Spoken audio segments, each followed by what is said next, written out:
The SCBT-MR is now the Society for Advanced Body Imaging. Their 42nd annual course is available now through meetings by mail. Worth 35 AMA/PRA Category 1 credits, this activity fulfills self-assessment CME requirements for maintenance of certification. This newest course celebrates the Society's transition, but maintains its rich history of education, featuring a dedicated analysis of the hottest topics and latest innovations in body imaging.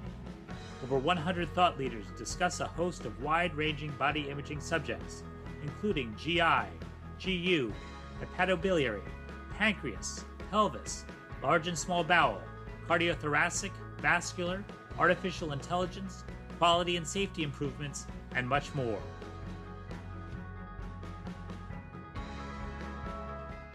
A lot of our early work, and still some of our early works now, involve chest radiographs, and this is one of them where we took a chest neck model and compared it to practicing radiologists.